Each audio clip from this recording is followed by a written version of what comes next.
Bueno, hola, ¿qué tal? Bueno, muchas gracias al Centro de Formación del Profesorado y a la Junta por el interés que muestran siempre en estos temas. Yo llevo cooperando con ellos desde el año 2016 y siempre nos han abierto las puertas no solo a formar sobre las altas capacidades, sino a una propuesta muchísimo más arriesgada casi, o lo fue en su momento, ahora ya no, pero llevamos juntos hablando de cómo retar a todos los alumnos en un espacio que se permite al alumno desarrollarse sobre sí mismo, basado en destrezas de pensamiento, en lo que ya era un embrión de la personalización del aprendizaje y no lo sabíamos, Fátima, pero, o de la LOMLOE, pero desde el 2016, ¿no? Entonces, la verdad es que creo que han apostado siempre muy fuerte, creo que en eso, por lo que yo conozco, no puedo decir que conozco todas las autonomías, pero desde luego que esta es una de las que más ha apostado de esa forma tan valiente sobre este tipo de formación, así que hay que, bueno, pues yo siempre he estado muy agradecida.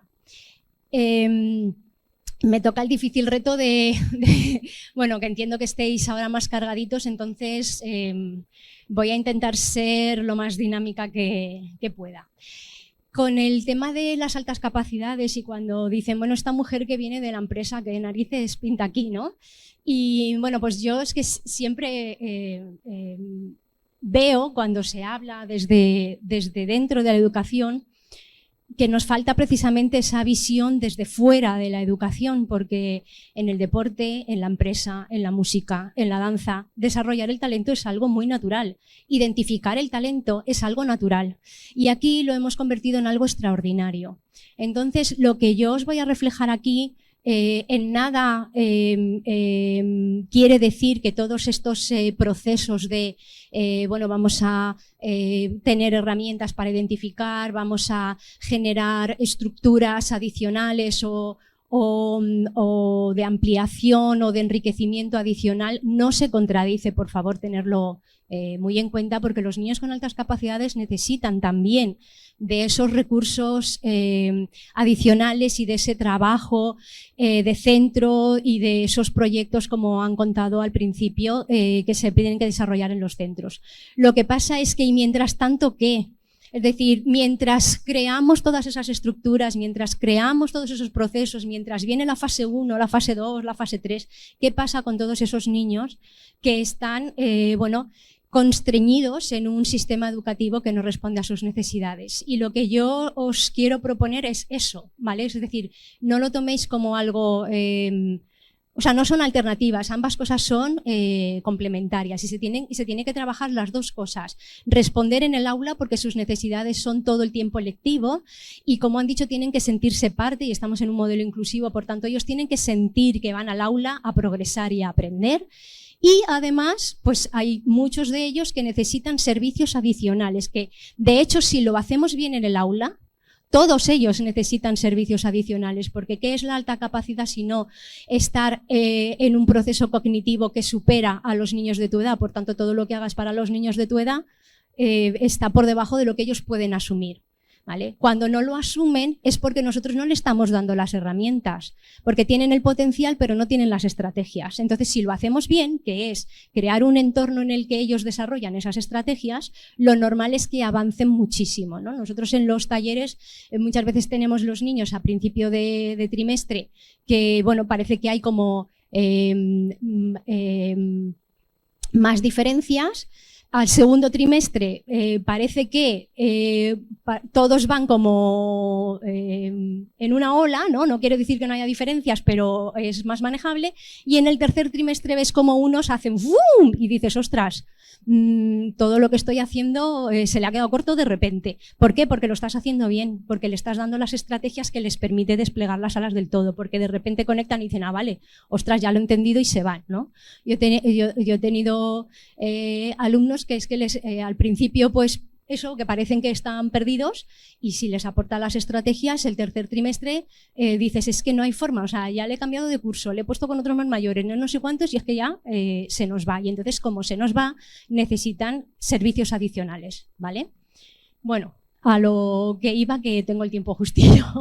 Vale, entonces cuando nos preguntamos qué hacer, yo simplemente quiero que os preguntéis a vosotros mismos, ¿qué haríais? ¿Qué haríais si tenéis un Carlos Alcaraz que con 10 añitos te dice yo quiero ser campeón del mundo y que tiene esa destreza? Pues un entrenador de fútbol ni necesita de tenis, no necesita mandarlo, voy a evaluarlo, a ver si cumple o no cumple requisitos.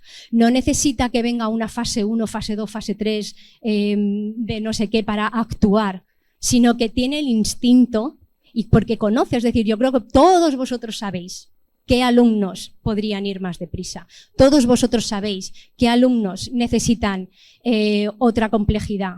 Pero, sin embargo, estamos esperando que alguien de fuera nos lo diga, ¿no? Entonces, si nosotros tuviéramos un Carlos Alcaraz en el aula, ¿vosotros le sacaríais del grupo para que juegue solo o al contrario le subiríais de categoría para que se enfrente a rivales que le ofrecen reto? Y le obliguen a esforzarse, porque al final de lo que trata la educación es de desarrollar estrategias que te permitan estar continuamente construyendo tu propio progreso. ¿O dejarías que su potencial logre por sí solo cualquier éxito? O al contrario, sabes que para que logre esos éxitos necesita que tú le ofrezcas esa guía y esas estrategias que le ayuden a mejorar, lo que llamamos el feedback. ¿O frenarías su avance porque lo importante es que sea un niño como los demás? Y entonces yo os pregunto, ¿y qué es ser un niño? ¿Qué entendéis que es ser un niño? ¿Acaso ser un niño no es desarrollarte? ¿Ser un niño no es aprender? ¿Ser un niño no es progresar? ¿Ser un niño no es construir tu identidad, comprender cuál es tu potencial, luchar por él? ¿Eso no es ser un niño? ¿Ser un niño es jugar a las canicas? ¿Ser un niño es, no sé, divertirte con juegos simples? Nada más, solo eso. Solamente son preguntas que nos podemos hacer para destruir nosotros nuestros propios sesgos, ¿no? De que de alguna manera la cultura alrededor nuestra va construyendo. Como os decía, cuando tú te haces todas esas preguntas, te das cuenta de que la respuesta está en nuestras manos y perdonadme el chiste y lo sabes, ¿vale? Me falta poner a Julio Iglesias, pero me parecía un poquito atrevido, ¿vale? Pero yo creo que vosotros lo sabéis, o sea, cuando hablo con el profesorado lo sabe y sabe lo que tiene que hacer, pero muchas veces cree que no tiene la libertad de hacerlo o que no tiene el potencial de hacerlo, ¿no? ¿Qué nos frena entonces? Nos frena lo que entendemos por altas capacidades, los mitos que ha comentado Yolanda, el creer que pueden lograr las cosas por sí solos o que tienen que ser perfectos en todos. Nos frena mucho cómo la normativa y la formación ha respondido hasta la fecha, ojo, porque estamos en un contexto diferente. Y sobre todo, cómo entendemos nosotros nuestro propio rol como docente y qué entendemos por educar. Si nosotros entendemos por educar construir o trabajar sobre el contenido para que los alumnos realicen el trabajo que yo he programado, o si nosotros entendemos cómo educar, observar a nuestros alumnos y responder a sus necesidades. Eso importa mucho, eso es lo que resulta al final la clave de atender no solo al alumnado con altas capacidades, sino en realidad de lo que hablamos de personalizar el aprendizaje. Por tanto, como el contexto ha cambiado, pues nos vamos quedando sin excusas, ¿verdad? Bueno. Sobre qué entendemos por altas capacidades o ese freno o esa barrera que no nos permite responder, es tanto como pensar o no entender que una bellota tiene el potencial para convertirse en un roble y creer que bueno, pues si es un roble que lo demuestre, ¿no? Pues que me lo demuestre, que me lo enseñe en un test, que me lo enseñe en los exámenes, que me lo enseñe en una evaluación psicopedagógica, que me lo muestre, porque si no, yo en principio no tengo por qué creerme que eso es un roble, ¿no? Sin embargo, sin agua, sin tierra, sin sol, sin cuidados, todos entendemos que esa bellota no se va a convertir en un roble. Es decir, el instinto que un agricultor tiene para cultivar sus plantas es el que nosotros no es que no lo tengamos, lo hemos bloqueado en el aula porque hemos perdido ese instinto de entender que nuestro rol es, bueno, pues en marketing se dice que en toda persona hay dos clientes, el que es hoy y el que será mañana. En educación hay que entender que todos tenemos enfrente, o cada niño es dos niños, el que es hoy y el que será mañana. ¿Y qué es el niño que será mañana? Aquel que yo ayudo, o sea, es decir, lo que yo haga va a impactar en lo que ese niño será mañana. Y eso es el asumir ese rol docente como estimulador del potencial. ¿Solo de los niños con altas capacidades que tienen una evaluación y la orientadora me ha dicho que tiene? No, de todos, como hace un deportista, un músico, un bailarín, en cualquier contexto. De hecho, el campo del desarrollo del talento Solo recientemente, entre comillas, hace 30 años, pero recientemente se ha unido o fusionado con el campo de estudio de las altas capacidades. Antes, las altas capacidades se estudiaban como la capacidad del ser, o sea, las condiciones y características que la persona muestra. Y precisamente eso es lo que todavía tenemos en nuestro subconsciente, ¿no? Que tenemos que identificar si es un roble o no es un roble. Sin embargo, en los últimos 30 años especialmente, aunque ya con Rensuli desde 1960 y pico, fijaros hace tiempo, ya se está pegando. Por eso Rensuli es una figura tan importante, porque él fue el primero en dar la patada sobre o el puñetazo en la mesa de decir, no señores, nos estamos equivocando. Se trata de entender que es un proceso de transformación de nuestro potencial en logros y que en ese proceso influye el potencial inicial, pero también cómo todo nuestro entorno está trabajando para desarrollar ese potencial, ¿vale? Por eso se habla ahora de la alta capacidad como un proceso de transformación, ¿vale? Y por eso estamos hablando de personalizar el aprendizaje desde la comprensión de las altas capacidades. ¿Por qué? Porque entender cómo se desarrolla el potencial en unos niños nos permite comprender cómo desarrollar el potencial en todos los niños, o como lo hacen en el deporte, en la música. Es decir, es algo bastante natural, salvo que en la escuela lo hemos convertido en algo que es extraordinario.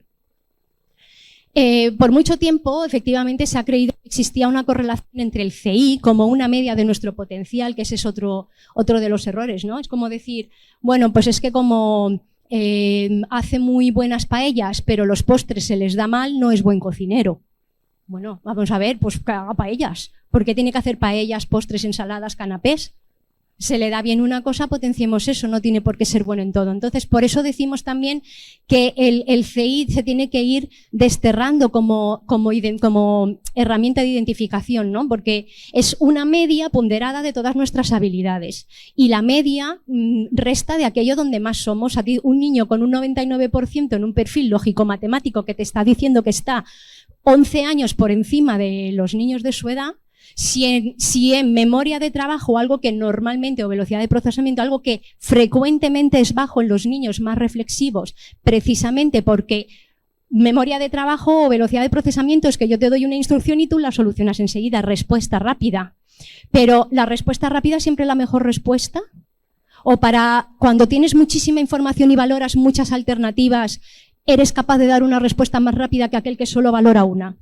Si yo solo valoro una opción, respondo más rápido que si tengo muchas opciones. Entonces, precisamente los estudios nos dicen que cuanto más divergente es el pensamiento, más baja es la velocidad de procesamiento. Y entonces el CI se penaliza porque como me hace la media, me baja. Y entonces decimos, este niño menos, o solo es talento, pero no es. Y eso son cosas que no están validadas o que precisamente la investigación está insistiendo en que las desterremos.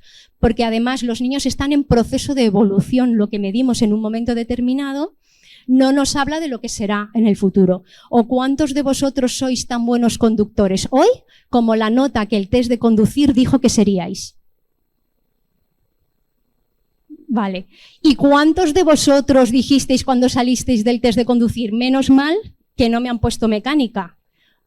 O señales, o algún área que se os daba peor, ¿vale? Y sacasteis muy buena nota en el teórico, pues porque os pusieron mucho de lo que se os daba mejor. Y luego cogisteis el coche y dices, ostras, pues para haber sacado un 10 en el examen de conducir, no sabes girar la rotonda o no sabes cambiar una bujía, ¿vale? Porque de la teoría a la práctica hay espacio, hay un gap, ¿vale? Entonces, los test son un indicador, pero teórico. Y muchos niños, como ha dicho Verónica, en el test pueden no mostrar, pero en la práctica sí. Por eso también Rensuli nos habla del academic giftedness y del productive giftedness, y de que el reto de la escuela es transformar el academic giftedness en productive giftedness. Como muchos de vosotros, pues acabo de descubrir que habéis estudiado un montón de psicología del desarrollo, pero sin embargo, la puesta en práctica, pues no corresponde a lo que la puntuación teórica sacó, porque la experiencia o el poner en práctica las cosas no es lo mismo que saberlas de forma teórica, ¿no? Por eso existe toda esa confusión, digamos, en torno a si es o deja de ser, porque estamos queriéndolo constreñir a una prueba teórica en un momento determinado, en unas circunstancias determinadas. Por ejemplo, es que a mi hijo le sacaron tenía fútbol, y le sacaron del fútbol para ir a hacer el test en un despacho de tipo orientadora con su mesa alta. Él con 5 años ahí sentado, le dejaron solo y le dijeron, ve respondiendo. ¿Qué probabilidad hay de que ese niño en ese contexto pues muestre todo lo que puede o todo lo que sabe?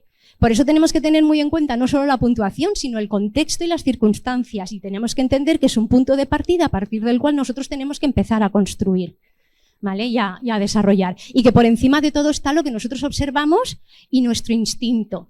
Dice Linda Silverman que el ser humano es tan complejo, el cerebro es tan complejo, que solo otro ser humano es capaz de comprenderlo. Y yo en ese sentido os quiero empoderar a todos vosotros, ¿no? De que cuando tú hablas con los profesores, dice, yo nunca he tenido ningún niño con altas capacidades en mi clase, ¿vale? No, pero eso es la mayoría. Sin embargo, te empiezan a decir, sin embargo, tuve uno que es que el tío tal, y tuve otro que es que el tío cual, ¿vale?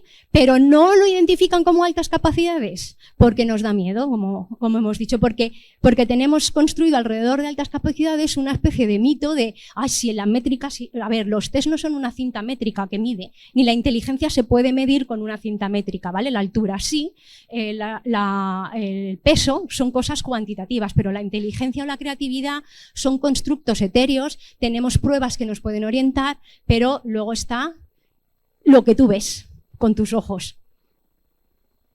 Bien,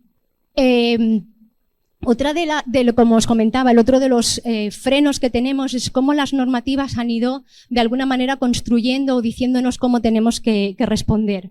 Porque pasamos de todos los alumnos son iguales a tenemos 3 tipos de alumnos, ¿no? El alumno medio, al que estamos seguros que le estamos respondiendo adecuadamente porque todo lo que hacemos es para él o ella.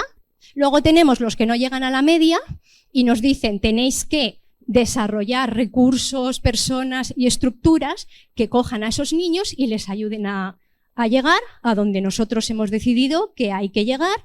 Y luego tenemos los que están por encima, que como están por encima no hay que hacer nada, ¿vale? Entonces, la pregunta es, ¿solo hay 3 grupos de alumnos?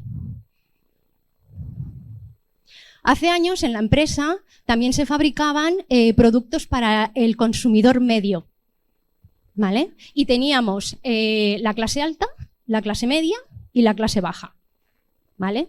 ¿Cuántos de vosotros sois de clase alta? ¿Vale? Bien. No tenemos altas capacidades económicas aquí. ¿Cuántos de vosotros sois de clase baja? Aquí hay una de clase baja. Vale. Vale, aquí tenemos a alguien a quien tenemos que ofrecer recursos para que venga hacia donde los demás estamos. Vale, ¿y cuántos de vosotros sois de clase media? Vale, todos, vale. Bueno, entonces, como sois de clase media, todos os compráis la ropa en la misma tienda, usáis los mismos colores, os gustan los mismos tejidos, vais a los mismos restaurantes. Nuestra distribución del gasto es igual, todos gastáis lo mismo en vacaciones, en cine, en restaurantes. ¿Elegís las mismas películas? ¿Tenéis la misma decoración en vuestra casa? ¿Os peináis igual? Entonces, ¿dónde está el alumno medio? ¿Dónde está el consumidor medio? No existe, es que no tenemos 3 tipos de alumnos en el aula, tenemos muchos tipos de alumnos en el aula, cada uno de nosotros es diferente. Ya os han dicho, los alumnos con altas capacidades no son un grupo homogéneo, el resto tampoco. Los alumnos con TDA no son un grupo homogéneo, el resto tampoco. Es una obviedad, pero es una obviedad que olvidamos. Lo sabemos, pero no lo interiorizamos, porque seguimos respondiendo a la etiqueta. Y se proponen muchas cosas para seguir proponiendo a la etiqueta. Y decimos, los niños con altas capacidades tienen problemas emocionales. No sé, algunos, no sé, a ver, ¿de dónde vienen? O sea, tener altas capacidades no significa nacer con un problema emocional. Tener altas capacidades significa solo y exclusivamente tener unos procesamientos cognitivos superiores a la edad que te corresponde o que se espera por edad. Punto. Todo lo demás es una respuesta al entorno. que vamos a ver entre la ponencia de ahora y la de esta tarde, por qué y cómo. Por qué están los que cuestionan, los que preguntan, los que se sienten aislados, etcétera. Porque eso no es inherente a las altas capacidades. O sea, no vienen así de serie. Y no es porque lo diga yo, sino porque, bueno, ya os han dicho que el libro que hemos traducido del desarrollo social y emocional de las altas capacidades es una recopilación de 15 años de investigación en todas partes del mundo. Es decir, es un metaanálisis. Y la conclusión es firme. El alumnado con altas capacidades tiene como grupo mayor capacidad, mayor resiliencia, mayor inteligencia emocional, mayor capacidad de integración, mayor flexibilidad cognitiva, mayor todo. ¿Por qué?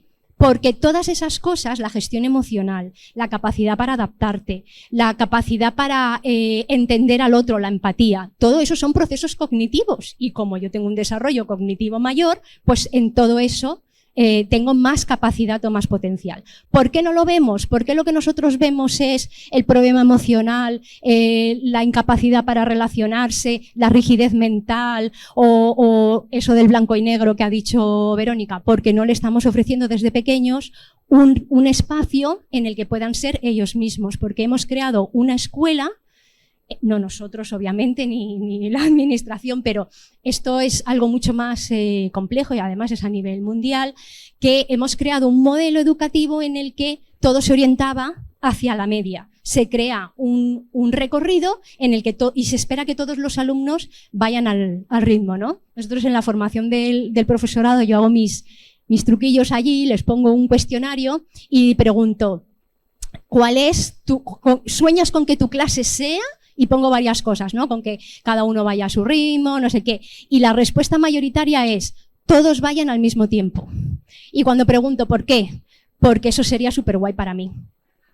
Claro, es que esperamos eso. Y ese es el problema. O sea, ¿por qué no podemos atender a las altas capacidades? Por eso. Y a la TDA, por eso. Y a la dislexia, por eso. Ya está. Cambia eso y veréis cómo todo fluye. ¿Vale? Y es un poquito lo que os quiero yo ayudar.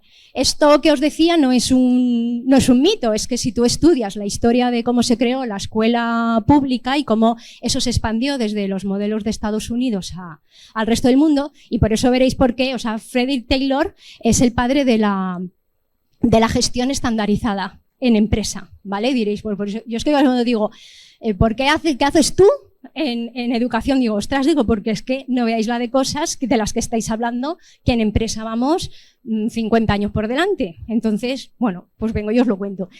Frederick Taylor es antes la gestión, o sea, cuando alguien tenía que hacer una mesa, pues cada uno, la de la chaqueta roja hacía una mesa, el otro hacía otra mesa y cada uno tardaba un tiempo diferente. Por tanto, la empresa realmente no sabía cuánto me cuesta la mesa, porque no sé cuánto tiempo implico, ¿vale? Y entonces dijo Frederick Taylor, dijo, hombre, pues en vez de coger aquí a personas que cada uno haga la mesa que le dé la gana, sistematiza los procesos y tú di que a mí me tienes que hacer una mesa en 5 minutos, ni en 4 ni en 6, y enseña a las personas a hacer la mesa en ese tiempo. Y entonces Rockefeller, que es, ya le conocéis, muchos, Frederick Taylor era asesor de las empresas de Rockefeller y Rockefeller era un magnate y un peso pesado en política y en sociedad. Y él creó lo que se llama un consejo, no me sé el nombre específico, pero el Consejo sobre Educación, ¿vale? Y claro, como tenía influencia política, pues sus ideas fueron las que se desarrollaron. Y él dijo, no necesitamos una escuela para desarrollar el talento de los niños, que ojo, es lo que se hacía entonces. Aulas de más de 100 niños en Estados Unidos que venían inmigrantes de Polonia, de Hungría, de Italia, cada uno hablando un idioma, cada uno de un contexto social y económico distinto, con familias que no podían ayudarles a hacer los deberes porque trabajaban de sol a sol, que antes lo de las 8 horas y lo de los días libres, sabéis que no, y sin embargo los profesores tenían esa mentalidad de que su labor era dejar que cada alumno progrese sobre sí mismo y ofrecerle a cada uno las herramientas que necesita. Y Rockefeller dijo, no, pero es que a nosotros eso no nos interesa para nada. Nosotros no queremos más médicos, ni más abogados, ni más hombres de Estado. Nosotros lo que queremos es que esos niños aprendan a hacer el trabajo que hacen sus padres, solo que un poquito mejor. Vamos a crear una escuela para sistematizar eso y vamos a formar al profesorado para que haga eso, para que programe y que su función sea evaluar en qué sentido todos los niños hacen la mesa en los 5 minutos que yo he decidido. Y todo lo que se me salga de los 5 minutos es un problema. El que hace 4 tiene que aprender a hacerlo en 5. Y el que lo hace en 6 tiene que aprender a hacerlo en 5. Y el que lo hace en 3, yo no sé qué hacer con este tío. Bueno, me hace las mesas como churros y yo pues le voy a dar más mesas. ¿No? Es lo que dijo la administración hace tiempo. Vamos a darle más mesas, que me haga más tareas, más fichas, más ejercicios, más libros, más todo. Como acaba pronto, pues es lo mismo que si vosotros dais el temario, en marzo habéis acabado el temario y os dicen, bueno, pues ahora lo vuelves a dar. Y tú dices, hombre, mía, qué gracia. Pues la próxima vez, ¿qué vais a hacer? ¿Qué vais a hacer el próximo curso? Y entonces dices, no tiene alta capacidad porque no lo demuestra. Y lo que pasa es que precisamente como sois muy listos, decís, vamos a ver, si el premio por hacerlo antes es hacer más, pues lo va a hacer antes quien yo te diga, porque yo soy muy listo y me adapto y me flexibilizo a las condiciones y a lo que tú me estás premiando. Si tú no me premias el esfuerzo, yo no te lo voy a dar, porque los niños son acción y reacción, reaccionan al entorno que nosotros creamos para ellos. Entonces, de lo que queremos hablar ahora es de que vamos a dejar de trabajar para el sistema y empezar a trabajar para el alumno. Eso significa que yo tengo que transformar mi rol docente, no para unos, sino para todos. Claro, nosotros estamos acostumbrados a que yo programo en agosto, que no conozco a los alumnos, o a primeros de septiembre, ¿vale? En función del contenido, porque mi objetivo es hacer el contenido simpático, recorrer el contenido en el tiempo que me han dado, no sé, trabajar el contenido de 1000 formas distintas, que si los hago aquí, que si lo hago allá, que si hago una gamificación, que todo eso está perfecto, es decir, para nada toméis nada como una crítica, solamente es cambiar el enfoque, no es que el ABP nos sirva, o sea, sirve magnífico, todas las metodologías activas son precisamente las que nos van a ayudar en nuestro trabajo de personalizar el aprendizaje, pero si no, lo que no tenemos que hacer es plantearlas como una forma de mejorar el contenido, sino que plantearlas como una forma de mejorar la experiencia de aprendizaje del alumno. O sea, es donde ponemos el foco, no lo que hacemos, sino por qué lo hacemos, ¿no? Claro, si yo programo y evalúo en qué medida los alumnos responden a mi diseño, a lo que yo he programado, al tiempo que yo he establecido para que adquieran cada uno de los aprendizajes, yo voy a decir, es que es imposible, porque ahora nosotros os hablamos toda mañana, altas capacidades, salís de aquí, vengo altas. Mañana venís a una de TDA, al otro venís a una de dislexia, y tal, llega un momento que no hacéis nada. No hacéis nada, ya lo sé, porque charlas de estas estamos dando un montón, no se hace nada, ¿por qué? Porque tú no puedes hacer una cosa para unos, otra para otros y otra para otros. Entonces decir, a mí o me bajas la ratio, o me pones 3 profesores o 4 PTs o lo que sea, pero yo no puedo. ¿Vale? ¿Por qué? Porque estamos en ese modelo en el que yo creo una estructura para unos y luego vamos a ver a los otros cómo los atendemos. Tengo 2 manos y una vida. ¿Vale? Entonces, ¿qué tenemos que hacer? Aprovechar la autonomía de los alumnos, la curiosidad natural. Estamos hartos de escuchar, los niños tienen curiosidad por aprender. Ostras, pues si tienen curiosidad por aprender, déjalos que aprendan. ¿Por qué tienen que aprender lo que yo les digo, lo que yo planteo, lo que yo he trabajado? Porque la ley no me dice eso. A mí la ley me dice, tiene que entender el significado y la importancia de los ríos en la vida. Y alguien decide que eso significa que se aprendan los ríos de África. ¿Por qué? O vamos a hacer un proyecto sobre el Nilo. ¿Y si yo lo quiero hacer del Amazonas? ¿Por qué tiene que ser sobre el Nilo? ¿Y por qué tiene que ser, primero vamos a medir el Nilo, luego vamos a ver la historia de los egipcios? ¿Por qué tiene que ser ese enfoque el tuyo, el que tú has programado? Joder, porque me he tirado un mes programando aquí una gamificación de la leche y hay que hacerla. ¿Vale? ¿A que sí? Pues es que ese es el problema. ¿Vale? Porque no nos fijamos en los nutrientes, nos estamos fijando, o sea, yo esto de los nutrientes lo digo a todos, bueno, luego lo veremos, que es que dices, a ver, los niños que tienen que aprender, la importancia de los ríos, ese es mi nutriente. ¿Por qué haces una receta? Yo con la importancia de los ríos, vamos a poner que es pollo, yo digo pollo a la pantoja, porque es que he visto una receta en internet de la leche. El pollo a la pantoja es fantástico, les va a encantar y tú te afanas allí en aprender cómo se hace pollo a la pantoja, lo haces una vez, 2 veces, vas a una formación, vas a otra y tal y no sé cuánto, pides recursos en internet, hay muchos, oiga, un recurso para trabajar el Quijote, no sé qué, oh, qué bonito, he hecho una gamificación de la leche con unos recursos de la leche, no sé cuánto, se la sirvo al niño, mejor. La madre que lo trajo, pues tú te tienes que comer el pollo a la pantoja porque yo cocino el pollo a la pantoja. ¿vale? Y como no se lo come, luego están los que no se lo comen. Y entonces vas tú ahí con la cucharita y dices, ¡un avioncito! Recursos para los niños que no llegan, para la de... ¿Vale? Porque como no llega, tenemos que desarrollar recursos para que lleguen. ¿A qué? A comerse mi pollo a la pantoja. Y el que se come a la pantoja al pollo a la pantoja y se le queda en un diente, o no le gusta, o no le nutre, o ha hecho que se lo ha comido pero lo ha tirado en la planta, o se lo ha comido el compañero. No lo sé, a mí me ha venido con el plato vacío, yo pongo que se ha comido todo y ya está. Punto. Se ha comido el pollo a la pantoja. El niño sabe los ríos. No, el niño no sabe los ríos.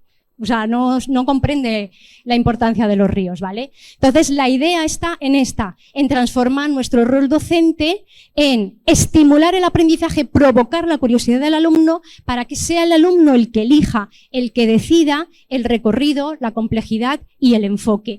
Y eso es lo que nos va a permitir a nosotros responder a todos. ¿Qué implicaciones tiene esto para el desarrollo del potencial? Pues mirar, lo que os voy a traer, no sé si os va a sorprender o yo intento que os sorprenda, porque ninguno es un autor específico de las altas capacidades. Nos están diciendo cómo sucede el aprendizaje para todos, cómo sucede el desarrollo para todos, cómo se genera la motivación y la curiosidad para todos, y son cosas del año de catapum chimpum, pero no las estamos atendiendo. Es decir, no es que no se haya atendido a las altas capacidades en todo este tiempo, es que no se ha atendido a cómo sucede el desarrollo personal en todo este tiempo. Y ellos simplemente son esos señores o señoras muy grandes que van en un vuelo charter para los que la silla es especialmente incómoda y no se pueden adaptar. Es decir, para todos, la silla de un vuelo charter es incómoda, es estrecha, vas muy rígido y muy consternido, pero yo desde luego me adapto, me echo una cabezadita y ni me entero, ¿vale? No me duele la espalda ni nada, digo, bueno, pues hay que echar 8 horas, pues echan 8 horas, que no lo paso mal.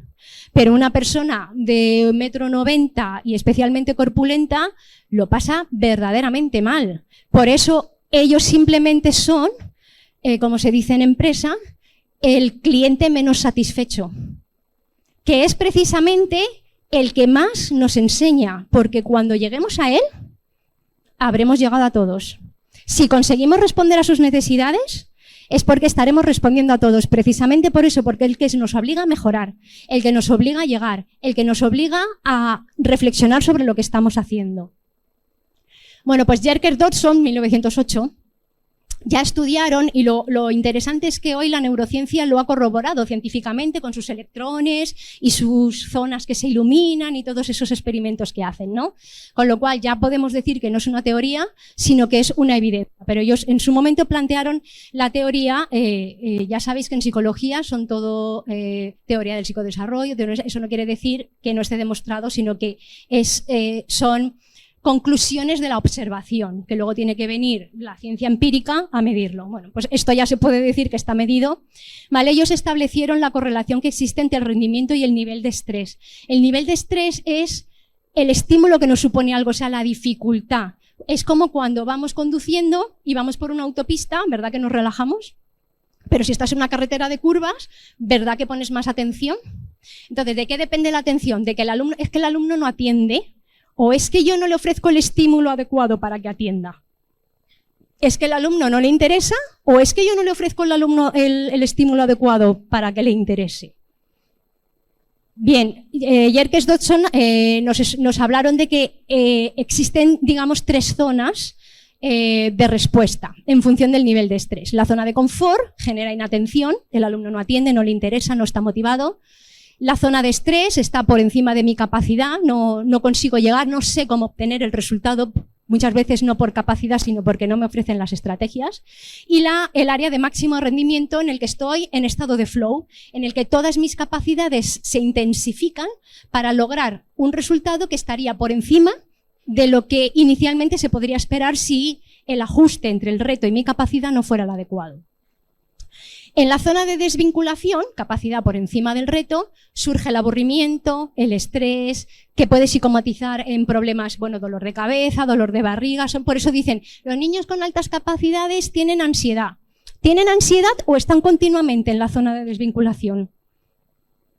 ¿Tienen problemas de úlceras o problemas médicos o están continuamente en esa zona? ¿Se aburren o están continuamente en esa zona? ¿Están desmotivados o es que están continuamente en esa zona? ¿No desarrollan fortaleza o es que están continuamente en esa zona? O sea, es una cosa que está, digamos, contrastada, ¿no? Luego está la zona de sobrecarga. Los pueden ser alumnos con dificultades porque no le estamos ofreciendo las estrategias o el nivel de reto que activa su desarrollo, o puede ser alumnos con altas capacidades que de pequeños no les hemos dado el estímulo adecuado, no han desarrollado fortalezas y llegan a secundaria que no saben cómo estudiar porque ellos hasta ahora no lo han hecho, la verdad. Se suele pasar la primaria como... ¿Vale? Eso hablaremos esta tarde. ¿Vale? Todos ellos generan desmotivación por el aprendizaje. Y luego está la zona de flujo, donde el reto está a la altura de nuestra capacidad y por tanto se intensifica nuestra capacidad, fluimos, ambos hemisferios fluyen y se conectan con mucha más eficacia, aumenta nuestra curiosidad y la motivación por el aprendizaje y nuestro potencial se desarrolla. ¿El de los niños con altas capacidades? No. El de todos, Yerkes Dodson, no tiene nada que ver con el campo de las altas capacidades, simplemente te están diciendo qué es lo que sucede en todas las personas. Y si vosotros lo vivís en primera persona, es decir, si hacéis memoria de cuándo he estado yo disfrutado de una experiencia de aprendizaje, veréis que era una experiencia en la que, bueno, inicialmente no sabías, pero notabas que ibas progresando y eso hacía que te animases, ¿vale? Y que te gustase lo que sea. Y sin embargo, pues cuando habéis ido a la típica clase de spinning, que todos hemos ido, y habéis visto allí que la gente va, digo, pero bueno, aquí está todo el mundo súper fit, ¿no? Y yo venía aquí a ver si empiezo y vas que todo el mundo, guau, guau, guau, y tú a los 10 minutos estás ya, que te ahogas, dices, a mí no me gusta el spinning. ¿A que sí? Vale, ¿no me gusta el spinning o me he sentido ahí como un trapo? ¿Vale? El reto no estaba a la altura de mi capacidad. Sin embargo, pues cuando me he apuntado a las clases del ayuntamiento, al polideportivo, donde todas eran mamás, que llegábamos estresaditas de trabajar y hacemos lo que sea allí con la ropa de cuando eran más jóvenes, que está pasada de moda y nos queda de aquella manera y vemos que todas más o menos estamos con los calentadores, ¿vale? Y dice, ostras, pues están todas como yo, me encanta el aeróbic, ¿vale? ¿Por qué? Pues porque el entorno me está acompañando, ¿vale? No es que yo sepa ya la clase al principio, voy como un pato, pero todas van como un pato. Y la profesora me está enseñando a mejorar. Eso es una experiencia de aprendizaje positiva y entonces me implico y cada vez voy mejor, avanzo, me compro ropa nueva de mi talla, ¿vale? Claro, ¿vale? Y me pongo en forma. Pues es lo mismo, es decir, es un proceso, como veis, natural, es simplemente sentido común. Lo que pasa es que lo queremos hacer raro, ¿vale? Más, Erik Erikson, 1968, también nos habló de cómo construimos el sentimiento de competencia en su modelo de la teoría del desarrollo psicosocial. Es interesantísimo porque él supuso un cambio en cómo se entendía la psicología, ¿no? Hasta este momento se entendía la psicología desde el problema, que creo que muchas veces lo seguimos haciendo así, ¿no? Tienen problemas de autocontrol, vamos a ayudarle a controlarse. Tienen problemas de no sé qué, vamos a ayudarle. O sea, decía, vamos a llevarles a la media, vamos a traerlos aquí, ¿no? Mis niños fueron una vez a un cole que decía, el niño no sé qué, y te describían allí todas las cosas que tenían que cumplir el niño. Y decía, Virgen Señor Hermoso, yo no sé si cumplo. O sea, el niño investigador, el niño curioso, el niño no sé qué, el niño no sé cuántos, el niño no sé qué. Digo, bueno, digo, deja al niño que sea como le dé la gana. ¿Qué nos está diciendo Erikson? Cuidado. Cuidado con traer los modelos de motivación, de cooperación, de adultos al mundo de los niños. Los niños, cuando están en la etapa escolar, que precisamente él habla de esa etapa, están en proceso de desarrollo del yo. No del nosotros, ni del vamos a darnos, ni del no sé qué, están en proceso de construcción del yo. Eso no quiere decir que hasta que no construyan el yo no pueden cooperar o no pueden ayudar a los demás. No, por supuesto que no. Simplemente quiere decir que tenemos que poner el foco y todo lo demás viene solo, ¿vale? Ahora veremos por qué. Entonces, nos está diciendo que aquí lo importante es que construyan un sentimiento de competencia positivo. ¿Qué es el sentimiento de competencia? Pues no es el saberse, bueno, yo es que yo tengo altas capacidades y soy súper competente. o no, yo tengo TDA y no tiene nada que ver con lo que eres, ni con tu potencial. Tiene que ver con cómo el proceso de superar conflictos por nosotros mismos.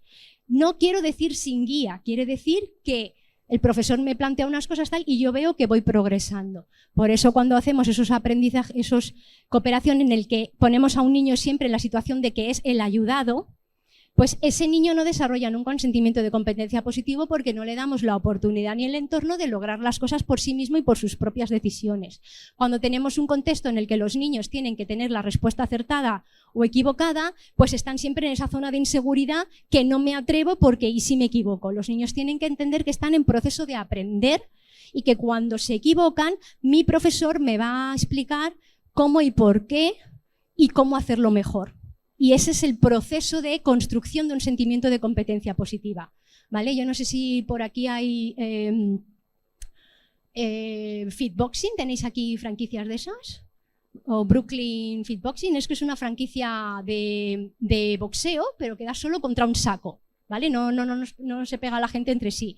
Entonces hay una pantalla donde está la rutina, la especie de coreografía que tienes que hacer. Y el profesor va la labor del profesor no es enseñarte la coreografía, para eso ya está la imagen, ¿vale? La labor del profesor es mejorar tu rendimiento. Está genial, porque es que él va por los sacos diciéndote, mete más cadera, porque hay una puntuación, los sacos tienen un sensor y te van valorando en qué medida tú vas haciendo bien la coreografía y la fuerza con que pegas, ¿vale? Y van midiendo tu progreso, porque cada vez tienes que pegar más fuerte. Entonces el profesor va diciéndote, pues te estás acelerando, ve un poco más deprisa, te repite los pasos si ve que te has perdido, mete más cadera. Eso es el feedback, eso es el decir, ¿vale? Estoy entendiendo qué es lo que tengo que hacer para mejorar, por qué mi puntuación es de 70 y el de los demás es de 99.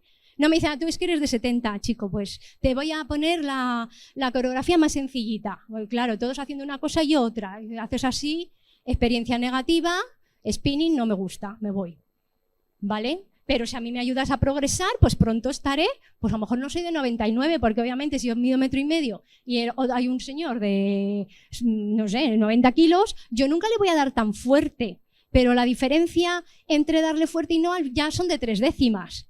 Ya dices, oye, pues yo saco 1,26 y el otro 1,99, pues no está tan mal, teniendo en cuenta que empecé con 70. Y las personas, aunque nosotros nos creemos que nos comparamos porque todos queremos ser 99, también es mentira, ¿vale? Lo veremos luego, creo que esta tarde. Las personas lo que queremos es progresar sobre nosotros mismos. Y así es cuando nos sentimos bien. Por eso, aun cuando el niño hace las cosas perfectas, puede sentirse inferior debido a una deficiente estimulación escolar. Que esto, señor, tampoco tiene nada que ver con las altas capacidades. ¿Me entendéis? Pero es algo que ya desde 1968 se está viendo. Cuando la escuela no estimula adecuadamente, el niño no construye un sentimiento de competencia, aunque tenga alta capacidad. Obtener logros sin esfuerzo no es bueno para nadie.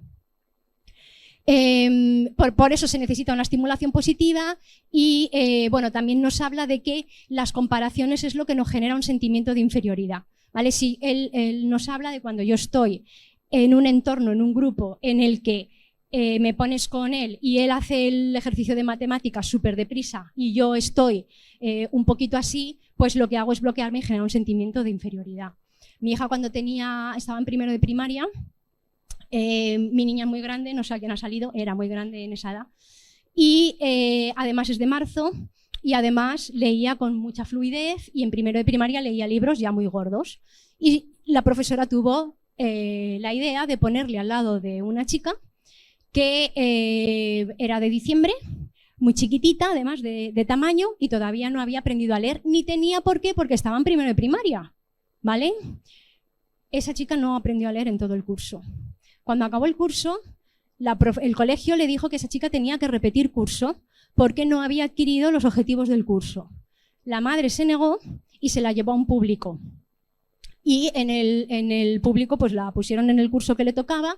3 años después me la encontré y le dije, ¿qué tal tu hija? Y me dice, muy bien, estaba en su curso y sacando 6, 7, 8, no tenía ningún problema. El problema era que le habíamos puesto en un contexto que no le permitía desarrollarse. Porque le habíamos puesto con un ejemplo y dices que yo no llego. Pues esto es lo mismo que cuando vamos, ¿quién de vosotros ha ido a correr o a esquiar con alguien que ya corría mucho o esquiaba mucho? O cualquier otro deporte. Vale, todo el mundo haciendo así, ¿vale? Bueno, a que seguro que nos ha servido, vamos, no digo un poquito de diferencia, digo mucha diferencia. ¿Qué ha pasado? Pues el que ya está experto, en un primer momento intenta ayudarte, pero a las 2 o 3 sesiones se cansa porque se aburre, porque él también está allí para disfrutar de la experiencia. Y tú, el primer día, mal, el segundo estás igual, el tercero estás igual y cuando ha pasado un mes no has avanzado nada. ¿Vale? Eso sí, si es levantar pesas y el otro la levanta por ti, él levanta 60 kilos, tú nada, y viene el entrenador y dice, han levantado 30 kilos. ¿Vale? Esto es como el pollo, como las estadísticas. La media de ingresos en España, y tú dices, alguien está ganando lo mío, ¿no? Y a mí la media no me sirve para nada porque no me compensa. Como dicen, no es para que compensen los grupos, para que compense que a ti te compensa que Pepito gane mucho.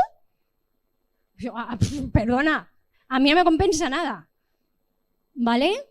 Entonces yo lo que quiero es ganar yo. A mí lo que haga Pepito, pues muy bien para Pepito, ¿vale? Felicidades, enhorabuena.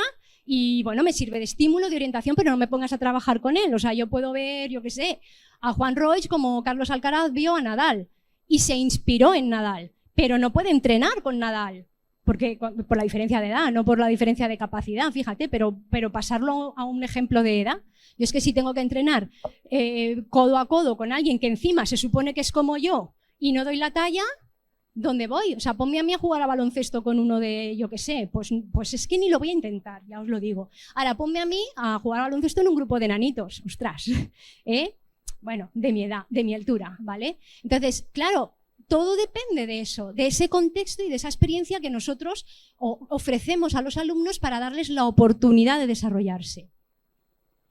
Fijaros que Abraham Maslow, también una figura muy importante en el campo de la psicología del desarrollo, padre de la psicología humanista, el que se considera padre de la psicología positiva, bueno, es el gran referente en psicología, al que tampoco parece que le hagamos mucho caso, también nos dijo, desarrollar nuestro potencial es una necesidad del ser humano, no de los niños con altas capacidades, de todos, pero a ellos se los limitamos porque el ritmo que ellos necesitan para desarrollar su potencial es distinto, es otro. Entonces, si el ritmo de desarrollo, me aparto porque están haciendo fotos, si el ritmo de desarrollo es el que nosotros hemos programado porque hemos hecho la receta del pollo de la Pantoja, pues el límite de desarrollo de los niños es el que yo planteo, cuando ni siquiera conocemos cuál sería el verdadero potencial, ¿vale? También nos habla de que la felicidad es un proceso de desarrollo de ese potencial. O sea, es lo que llama la autorrealización. La autorrealización es el proceso de construcción del yo hacia el desarrollo de nuestro máximo potencial. Y nos dice que cuando llegamos arriba es cuando nos damos a los demás, cuando somos tolerantes, flexibles, solidarios, etc. Pero si no permitimos que los niños construyan su yo, y les estamos obligando a ser nosotros antes de yo, es como obligar a la plantita a que dé manzanas antes de convertirse en roble. Bueno, perdona, manzano. Vale, es que se me ha ido al roble de antes. O sea, primero, ¿qué hace un agricultor? Primero cuida la plantita, la protege del viento, le da el abono que necesita. Primero, a lo mejor puede darle el mismo abono a los demás, pero luego dice que la de allí se da cuenta de que está recibiendo menos sol. Aquella está recibiendo mucho viento, a esa le han atacado los insectos, a esta lo que sea, y va respondiendo y personalizando su respuesta, les da un feedback a las plantas, las protege y deja que crezcan fuertes, y cuando están fuertes es cuando dan fruto. Bueno, pues lo mismo pasa, es que nosotros estamos queriendo que el niño nos dé fruto desde ya. Venga, hay que ser solidario, tolerante, reciclar, no sé qué, no sé cuántos, pipipín. Dices, ya, pero ¿y yo? ¿Yo dónde estoy? Y por eso se generan un montón de problemas emocionales, porque ¿qué es el desencaje emocional? Más que un error en nuestro desarrollo. Él nos lo dice. Desarrollar nuestro potencial es una necesidad del ser humano, como lo es comer, como lo es beber. ¿Y cuántos de vosotros habéis estado en una dieta de estas estrictas y habéis pasado una semana sin comer? Uy, nadie. Bueno, quería decir sin comer tanto como os gustaría. Vale, y entonces, bueno, al principio bien, dices, va, me aguanto y tal, pero cuando esa dieta es prolongada, ¿cómo afecta eso a vuestro estado de humor? A vuestras ganas de salir con vuestros amigos que van a ir al cine y luego a comer y a picotear y a tomarse unas cervezas. ¿Cuánto de huraños os vais convirtiendo? ¿Os dice algo el marido o la mujer? ¡Ah! ¿A que sí? ¿Por qué? Porque no estáis cubriendo vuestras necesidades. Lo mismo le pasa a los niños con altas capacidades. Todo eso que dicen, no, tienen problemas emocionales. No, señor, no es verdad.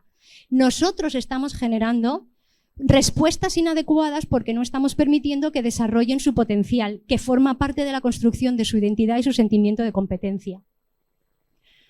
¿Vale? Por eso, cuando decimos es que tienen que ser niños, tenemos que entender que ser niños es desarrollar nuestro potencial y que las personas dotadas, Maslow tampoco era experto en el campo de las altas capacidades, pero él sí que vio en sus estudios que la persona dotada disfruta utilizando y ampliando sus talentos, ¿vale? Yo fui una vez al teatro con unos profesores a ver Billy Elliot y sabéis que hay un momento en que Billy Elliot tiene que elegir irse a Londres y dejar de estar con sus compañeros. Y todo el cine, bueno, el teatro, que déjale ir, todos, el padre allí que no les quiere dejar ir, el hermano que no deja y todos, déjale ir.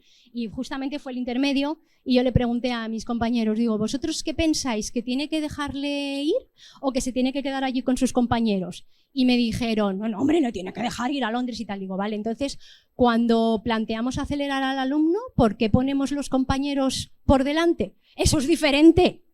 ¿Por qué es diferente? Hombre, pues, y se quedaron pensando, ¿no? Y después, al final ya volvimos, entramos en la sala y al final me dice, pues, ¿sabes por qué?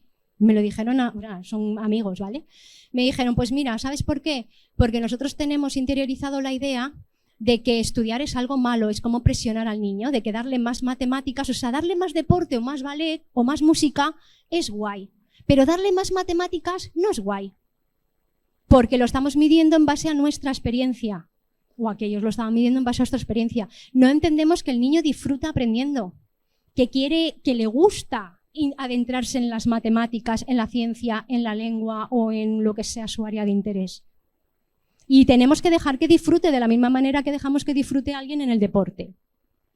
Así el reto no es solamente el responsable de transformar el potencial en logros, que ojo, es a lo que llamamos talento, ¿vale? En términos, yo sé que muchas veces decimos un niño tiene talento porque tiene potencial, ¿vale? Y de ahí muchas veces viene la confusión de que el talento se pierde, entonces ya no tiene potencial. No, se pierde el talento, la capacidad de transformar nuestro potencial en logros, pero el potencial, nuestras condiciones innatas siguen allí y de hecho existe los late bloomers, ¿no? O como ha contado también Verónica, pues un chico que en la escuela le fue mal, pero luego ha entendido que le ha ido muy bien en la vida porque ha montado su empresa, etcétera, ¿no? Entonces la capacidad, la parte que es innata está allí. Lo que pasa es que nos tenemos que preguntar ¿cuántos acaban la escuela con una autoestima suficiente como para, o se encuentran luego en un entorno en el que son capaces de volver a aflorar todo eso, y a cuántos hemos roto las alas de tal manera que ya no consiguen desplegarlas? Porque el que unos salgan, el que unos acaben floreciendo a pesar de la escuela, no significa que todos lo consigan. Y esa es nuestra responsabilidad. Pues no solo es responsable de transformar el potencial en logros, sino también de construir nuestro sentimiento de competencia y autoestima, como nos decía Erickson, de obtener un desarrollo social y emocional, cómo actúo y cómo me relaciono con los demás, como nos dice Maslow, de lo que veremos más adelante, construir una mentalidad de crecimiento, una mentalidad de éxito, como nos dice Carol Dweck, o como nos dice Stephen Pfeiffer, de desarrollar lo que se llaman hoy en día las soft skills o las fortalezas, ¿vale? La iniciativa, el querer llevar mi resultado más allá de lo esperado, la persistencia, la inteligencia social, el networking que le llamamos, ¿vale? A su vez, desarrollar una mentalidad de crecimiento impacta en un sentimiento de competencia y autoestima. Y a su vez, las fortalezas impactan en un sentimiento de competencia y autoestima. Y a su vez, todo eso impacta en el desarrollo de nuestro potencial. Por tanto, es un todo. Es un todo y todo depende del reto. Por eso no podemos tratarlo aparte. No podemos decir, no, es que este niño, como no tiene buenas relaciones sociales, no puede acelerar. Primero vamos a tratar lo emocional y luego trataremos lo cognitivo. Error. Se trata todo junto. Porque precisamente es el reto lo que está haciendo que no tenga un buen desarrollo social y emocional. Es la falta de reto o de ajuste del reto a su capacidad lo que está haciendo que todo lo demás no funcione bien. Por tanto, siempre la respuesta está en el reto. Tenemos, por tanto, que entender el talento, esto es un poco de resumen, como resultado de transformar nuestro potencial en logros, lo que depende de nuestras fortalezas, destrezas, estrategias, y todo ello depende a su vez de cómo el reto consigue que yo desarrolle todo aquello. Pero claro, ¿qué es el reto? ¿Qué es eso del reto? A ver, que esto ha dejado de funcionar o yo me he movido. Ah, vale. ¿Es hacer más ejercicios, leer más libros o hacer más presentaciones de copiar y pegar que les mandamos al aula de enriquecimiento a que investiguen lo que quieran? Que se transforma en un, bueno, me meto en Google, voy a ver todo lo que sé del oro, todo lo que encuentro, lo copio y lo pego en un PowerPoint y luego los pongo. Eso no es un reto, ¿vale? Eso es hacer la competencia con el ChatGPT, ¿vale? Que para eso está el ChatGPT y ya está, o sea, es tontería. ¿Es entrenar con puzzles, sudokus, problemas de lógica o cubos de Rubik? Esos son entrenamientos cognitivos que no están ni bien ni mal, pero que no necesitamos una estructura de escuela, profesores, orientadores, inspectores, edificios, todo eso para hacer una cosa que pueden hacer en casa solos. La escuela es un contexto de interacción, de aprender y desarrollarnos en interacción con los demás. Para hacer cosas solos me quedo en mi casa. ¿Vale? No, o sea, quiero decir que no necesitamos al profesor, no es que esté mal, sino que no nos hace falta. Y tampoco quiere decir que esté mal, es decirle, bueno, pues hacer extraescolares dentro del, extracurricular o extraescolar, pues vamos a hacer robótica, ajedrez y no sé qué, y entonces así, pues como que respondemos al niño, bueno, la robótica, el ajedrez no tiene nada que no sirva también para todos los demás, no es exclusivo, no hay que tener altas capacidades para eso, ¿vale? Entonces, no es la respuesta, y de nuevo no es que esté mal, forma parte de los clústeres de enriquecimiento o clubs de enriquecimiento que plantea el modelo de Renzulli, en el que la escuela se abre a clubs de interés, como veis mucho en las películas americanas, ¿no? El club de ciencia, el club de teatro, el club de filosofía, el club de periodismo, el club de no sé cuándo, en que los niños entran y salen no en función de su capacidad ni de su edad, sino en función de su interés, para desarrollar junto con un profesor especialista, que a lo mejor es un profesor que le guste la fotografía, pues monta un club de fotografía. ¿Quién entra? ¿Los de altas capacidades? Pues no, todos. ¿Hacer qué? Pues voy a plantear un reto y que cada uno pues busque las estrategias que necesita para resolverlo, ¿no? Pero no es una respuesta como exclusiva. Es útil, es interesante, pero no es solo eso. ¿Por qué? Porque estamos hablando de procesos de pensamiento, no estamos hablando de contenidos, no estamos hablando de, bueno, es que claro, él lo que quiere es dar contenidos de 3 cursos por encima. Si van a seguir siendo leer y copiar y reproducir, da igual. Como si le quieres dar de universidad, da igual, porque es leérselo y para qué, ¿vale? Y además estamos hablando de que sus necesidades son todo el tiempo lectivo, es decir, estamos hablando de retar sus procesos cognitivos. Porque sí, los niños con alta capacidad tienen mayor capacidad para aprender, aunque algunos tengan bajo rendimiento. Cuando decimos, no es que algunos tienen bajo rendimiento, a ver si lo entendemos. Todos los niños con altas capacidades tienen capacidad para rendir por encima de la media.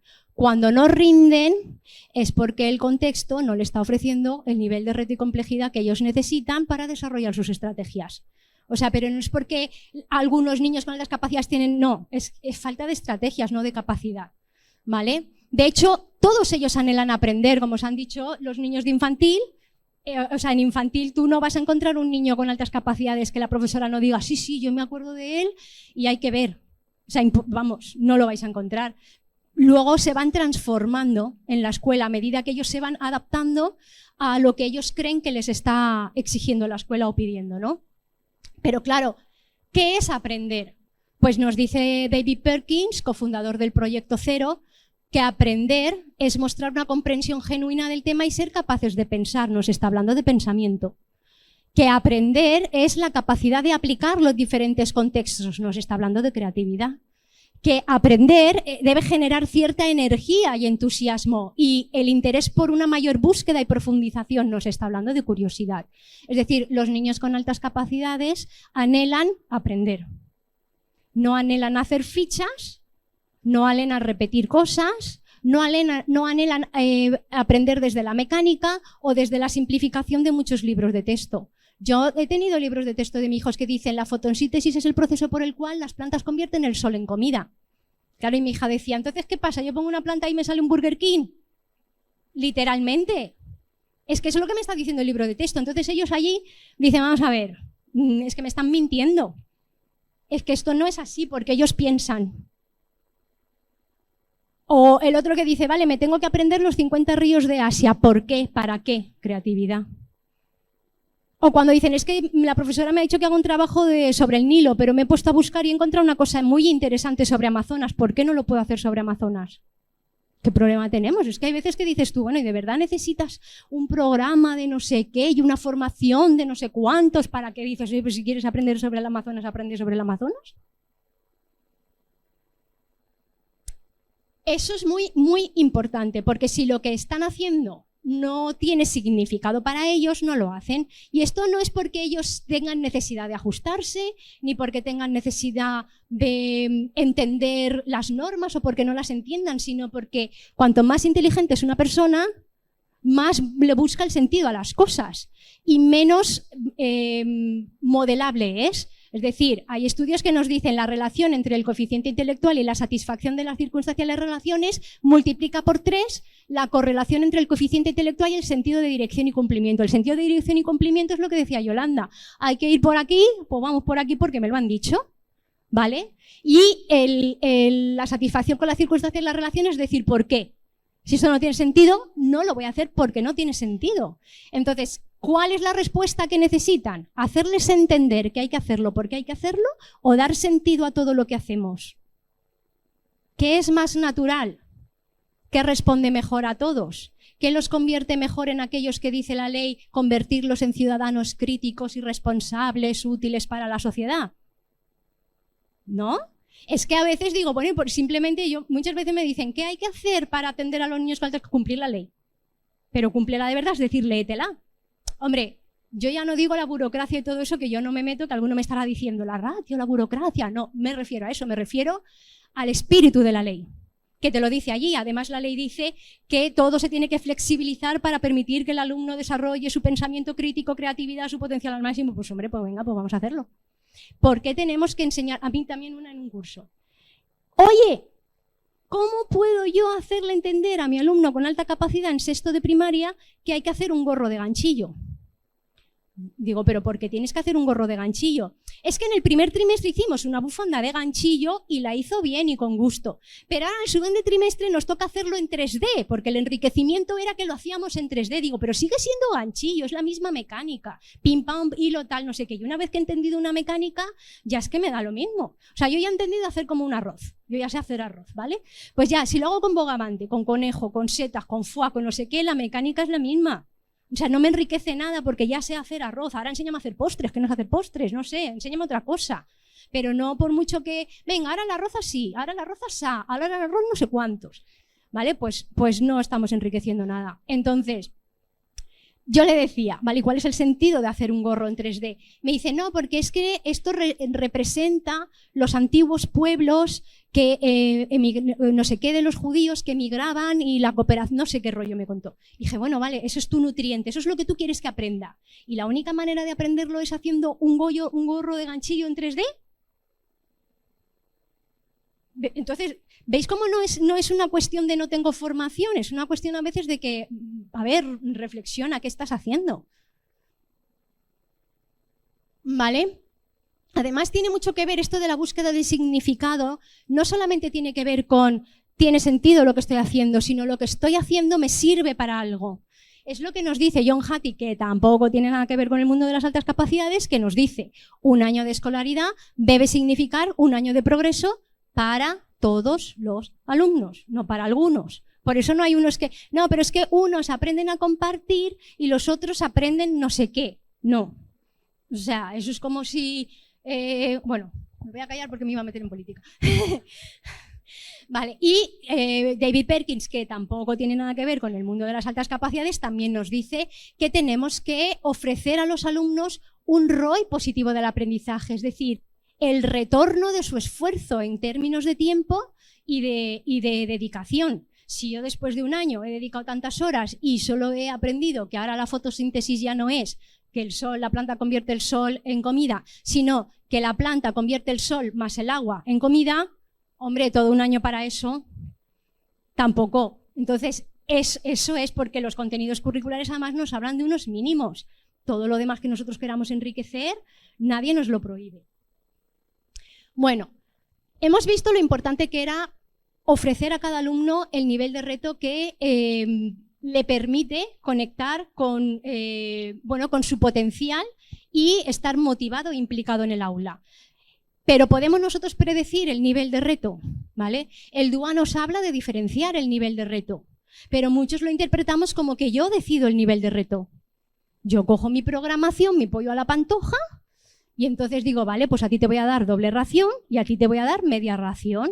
O a ti te troceo el pollo y a ti te lo doy para que te lo troces tú. Pero sigue siendo pollo a la pantoja. ¿Vale? Nosotros no podemos predecir el nivel de reto que los alumnos están preparados para afrontar en cada momento. Porque no solo depende de la capacidad del alumno en esa área específica, sino el interés que le despierta el tema o tarea. A mí me puede gustar mucho la geografía, ¿vale? Pero a lo mejor, pues Estados Unidos, pues no. A mí es que me gusta mucho más la geografía de África. Es decir, que me guste un tema no significa que me guste todo. Ser bueno en matemáticas te refieres a aritmética, a geometría, a derivadas, a funciones. ¿A qué te refieres? Porque las matemáticas no es una cosa. Lengua no es una única cosa, el inglés no es una única cosa. Entonces, no podemos decir, no, es que es muy bueno en inglés. ¿Todo lo que sea inglés se le da bien? ¿Vale? Entonces tenemos que entender cuál es el interés que despierta el tema en el área, la influencia del grupo y el entorno. ¿Cuántos de vosotros habéis ido alguna vez a comer a algún sitio sin hambre y el estar en un entorno divertido, etcétera, habéis comido más? Y dices, bueno, yo solo los entrantes o solo una ensalada y al final habéis acabado comiendo más. ¿Nadie? Vale. ¿Cuántos de vosotros habéis ido con mucho hambre a comer a casa de la suegra y no habéis comido, os habéis querido ir prontito? ¿Cuántos? Está aquí mi marido, me está mirando mal, ya hoy la tengo. No, es broma. Pero, ¿sí o no? Entonces, la compañía, el estímulo que la compañía nos ofrece, hace que nos impulsemos o nos restemos. Pero no solo niños con altas capacidades, todos. También depende del momento de su desarrollo y muchas veces sí tengo el día. ¿Vale? O sea, yo soy la jefa de comedor y veo que Luis hoy ha repetido de espaguetis, ¿vale? Resulta que los espaguetis es su plato preferido, además a primera hora ha tenido gimnasia y encima hoy no ha podido desayunar, venía con un hambre canina y ha repetido de espaguetis. Como consecuencia de eso, mañana le pongo de ración doble porque yo he decidido que Luis tiene capacidad para comer más. Y entonces mañana toca pescado con patatas, no ha habido gimnasia y ha desayunado muchísimo. Y Luis no come doble de pescado de patatas, pero es que yo le he puesto doble de pescado de patatas y te tienes que comer el doble de pescado con patatas. ¿Me entendéis qué es esto de que yo decida el nivel de reto de los alumnos? Yo no puedo decidir que tú ahora vas a hacer un ejercicio más complicado o 3 ejercicios o menos. Lo tiene que decidir el alumno. ¿Vale? ¿Cómo podemos hacer que el alumno decida? Pues lo mismo que haríamos todos si tuviéramos 30 invitados a comer en casa. ¿Vale? A nadie se le ocurre hacer un menú cerrado. Cuando tenemos 30 invitados a comer en casa, ¿qué hacemos? Buffet, picoteo, pongo variado de todo y que se sirvan. ¿O no? Ahora eso sí, lo pongo atractivo, luego yo estoy por la mesa. Oye, mira, el plato de gambas que se ha quedado allí, que me ha costado un montón hacer los pinchos esos, veo que nadie se los come y los voy pasando. Oye, el pincho de gambas. ¿Vale? Y lo voy ofreciendo, ese es mi trabajo. Fulanita que sé que le gusta mucho no sé qué y veo que no ha visto el plato, pues se lo arrimo. La otra que sé que hay gente que no toma gluten o lo que sea, pues pongo muchas opciones de sin gluten, sin lactosa, picante, oriental, lo que sea. Pongo variado y dejo que los niños se sirvan. Es decir, si yo lo que quiero es que coman pollo, en lugar de voy a hacer pollo a la pantoja para todos, digo, bueno, pues yo voy a hacer el pollo de muy distintas maneras o mejor. Pongo el pollo allí, con verduras, todo en crudité, les enseño a cocinar y que ellos se personalicen el plato, lo que les gusta. Y así sé que cada uno va a coger del aprendizaje a aquello, es decir, va a entender cuál es su nivel de complejidad y va a hacerse su plato, además estimulado por el entorno. Si yo solamente sé hacer el pollo a la plancha, pero veo que la de al lado lo está rebozando, digo, oye, pues qué buena idea esto de rebozar. Espérate que yo también lo voy a rebozar. ¿Vale? O, profe, ¿cómo puedo yo rebozar? Pues mira, se reboza así. Ya está. Como os decía, ¿vale? Como os decía, dejar de cocinar nosotros nuestra receta y solo preocuparnos de si nos devuelven el plato vacío, sin entender en qué sentido, cómo han comido, cómo han masticado, si les nutre, no les nutre, si les ha dado dolor de barriga, no les ha dado dolor de barriga, les ha llenado, no les ha llenado, y centrarnos en los nutrientes y enseñarles a ellos a cocinar cada uno su propio plato. Tiene más sentido, ¿no?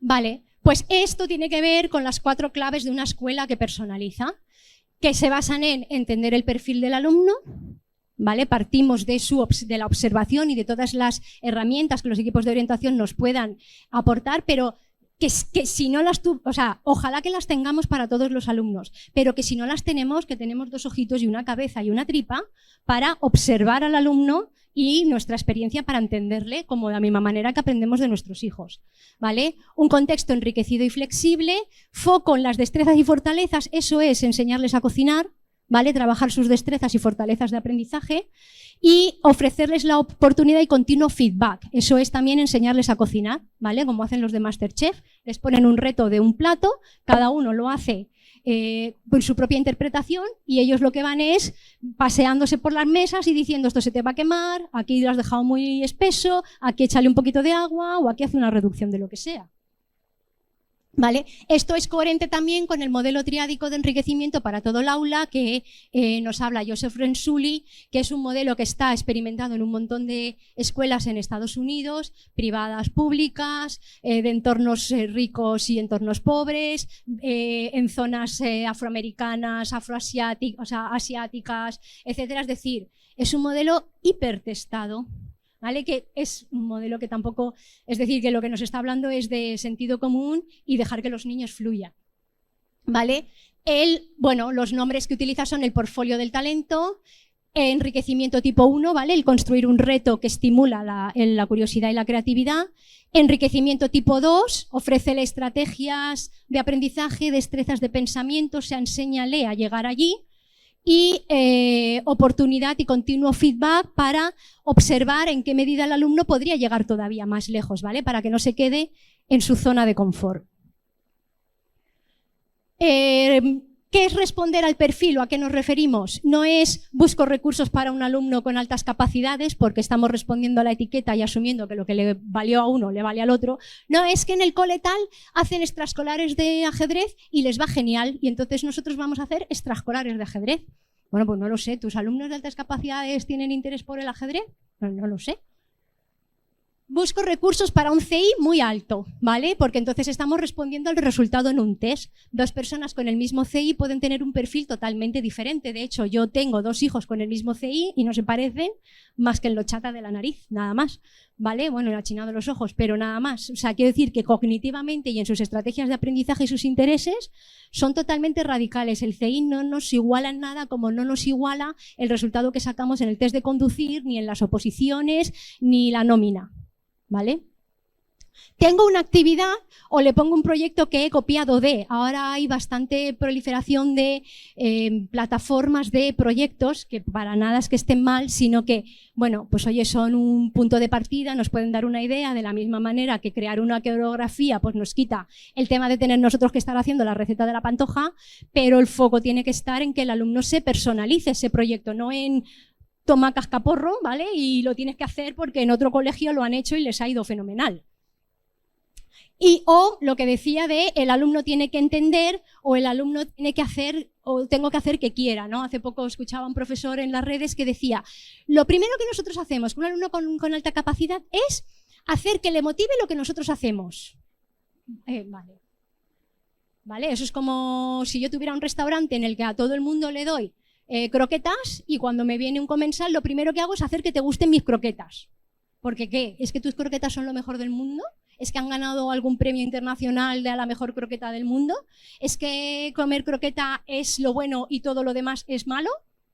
O sea, no hay que hacer que él venga a nosotros, ¿no? Sino que nosotros tenemos que ir a él. O sea, se trata de que el alumno es una personita que está en proceso de desarrollo y nosotros tenemos que acompañar su desarrollo. No que el alumno se tiene que responder a nuestras necesidades. Porque es que además claro, nosotros damos la clase así y digo, entonces se adapta a ti, él es la profe de lengua. Cuando viene el de mates, se adapta al profe de mates. Cuando viene el de ciencias, se adapta al profe de ciencias. ¿Pero esto qué es? O sea, ¿son los alumnos los que se tienen que adaptar a los profesores y responder a las necesidades de los profesores? ¿De verdad? No lo reflexionamos, ya sé que no lo pensáis, pero cuando lo reflexionas dices, ostras, es verdad, es que estoy todo el rato intentando que se adapte a mí y viene otro profesor y pasa de curso y es otro profesor y el alumno en constante adaptación a las necesidades del profesor, porque a mí me viene bien, porque yo lo he programado, porque esto es lo que yo pienso, lo que yo creo, lo que yo decido, ¿vale? Y muchas veces cuando escucho muchos planteamientos, estamos hablando de cómo, pero da igual en el contexto, en altas capacidades, en TDA, en dislexia, como a los que hablamos de altas capacidades muchas veces nos invitan a jornadas de inclusión donde hablan dislexia, TDA, lo escuchas, ¿no? Y hay personas que hablan genial y hay otras personas que hablan siempre desde la perspectiva del centro del docente, cómo adaptar al niño a lo mío. Y yo estuve en unas jornadas en Alicante que había una profesora de universidad que hablaba mucho de los niños con síndrome de Down y dijo, yo me voy a bajar al terreno y se fue a un centro específico de Down. Y entonces es cuando descubrió que dice, jolín, es que todo lo que hacemos es para que el de Down haga lo mismo que el otro.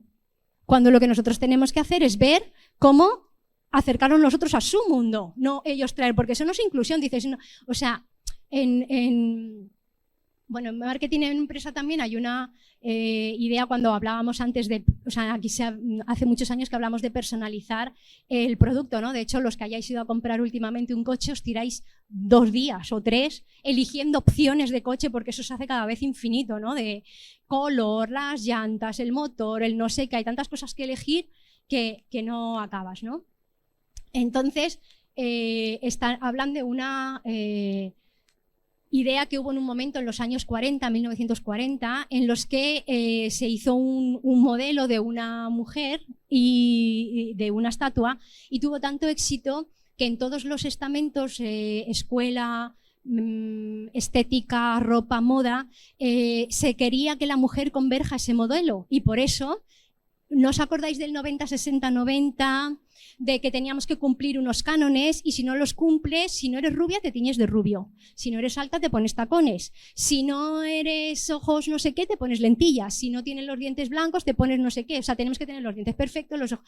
Eso es lo que estamos haciendo en el aula, generar recursos para que el alumno se parezca a nuestro modelo. Y eso pues no creo que tenga mucho sentido, ¿no? Lo que tenemos que hacer es, nosotros que somos los adultos, adaptarnos a la forma de ser y las necesidades de cada alumno en particular. Además, no son homogéneos y, por tanto, no hay que homogeneizarlos, ¿vale? El perfil de los alumnos es muy amplio, es decir, no depende solo de su capacidad innata, también de los hábitos de la mente, es decir, sus estrategias de pensamiento, fortalezas, debilidades, perfil cognitivo, estrategias de aprendizaje, fortalezas, intereses, modo de expresión, personalidad, background personal, familiar, niveles de motivación, es decir, todo eso tenemos que tener en cuenta, por eso no podemos responder a la etiqueta. Además, es un perfil evolutivo. De hecho, cuando no es evolutivo es un fracaso de la escuela. Tú no puedes decir que este niño en primero de primaria está desmotivado y en sexto de primaria sigue desmotivado. ¿Qué habéis hecho? O al contrario, que en primero de primaria estaba muy motivado y en secundaria ya no está motivado. ¿Qué habéis hecho? ¿No? Entonces es responsabilidad nuestra mejorar esos ítems. No es que es y ala, ¿vale? Y bueno, ya lo ha puesto Verónica, los cuestionarios de Rogers que nos permiten, que están validados internacionalmente y entonces es una herramienta más o menos fácil para identificar áreas de fortaleza, que no nos están diciendo quién tiene alta capacidad, pero sí son un indicador que a ti por lo menos te puede ayudar a orientarte, incluso a pensar en qué cosas te tienes que fijar, ¿no? Hablábamos también de partir de un reto creativo. Partir de un reto creativo no es trabajar la plástica ni el dibujo, no es seguir pautas o instrucciones. A mí me decía una, no, pero vamos a hacer un reto, van a hacer una pastilla de jabón con unas instrucciones que yo le voy a dar. Bueno, pues eso es seguir unas instrucciones, no hay ningún reto complejo que resolver, ¿vale? Tampoco es hacer algo lúdico, vamos a ir a O sea, no quiere decir que no esté bien, sino que no es suficiente, entenderme. O sea, ir al mercado, como decía Verónica, está genial, ¿vale? Pero tenemos que ver, vamos al mercado ¿para qué? Para aprender qué, para que nos impacte a nosotros, a qué impacto tiene en el alumno a nivel competencial y a nivel cognitivo. Eso es donde tenemos que poner el foco. Y tampoco es hacerlo digital, por supuesto. Es, cuando hablamos de crear, es un proceso que implica análisis, que implica pensamiento, que implica cooperación, pero no entendida como la entendéis vosotros de compensar, sino de cómo esa cooperación nos lleva más lejos e implica acción, ¿vale? Partir de un reto creativo significa implicar imaginación. Los alumnos proponen ideas que a lo mejor no son acertadas, pero nosotros guiamos su pensamiento. Estimula, ese reto estimula nuestra curiosidad, ¿no? Queremos resolver algo. ¿Por qué mueren las ballenas? ¿Por qué existen las fronteras? Es otra forma de plantear el aprendizaje, ¿no? Implica pensamiento y creatividad, es decir, el alumno decide cuál va a ser el enfoque con el que va a afrontar ese aprendizaje y descubre por su propio pensamiento, guiado siempre por el docente, toma sus propias elecciones y decide. Y como decide, te ofrecerá productos finales diferenciados en función de su perfil y del nivel de complejidad y profundidad que quiere elegir en cada momento. Es lo que estábamos hablando del buffet, ¿vale? De manera que diferenciar se convierte en algo natural en el aula. No para unos ni para otros, sino para todos. Y en el que hacer una cosa distinta no me hace compararme con otro, porque es que yo he hecho un enfoque diferente. Vamos a hablar de los ríos y yo me voy a fijar en cómo utilizamos los ríos para la energía, yo me voy a fijar en cómo los ríos favorecen la agricultura y las civilizaciones, yo me voy a fijar en cómo los ríos nos pueden permitir, bueno, son elemento de conflicto entre las comunidades. Distintos enfoques, pero todos estamos aprendiendo el nutriente, que son entender la importancia de los ríos en la vida y las civilizaciones. Pero cada uno desde nuestro enfoque. Yo he hecho un producto final súper implicado porque mi papá me ha enseñado un montón de aplicaciones y yo como profesor digo, ostras, qué bien. Y digo, bueno, pues vamos a trabajar todas estas aplicaciones. Hemos aprendido todos. Yo como profesor igual no la conocía, pero el aprendizaje de unos o el mayor conocimiento de unos se comparte, pero sin limitar.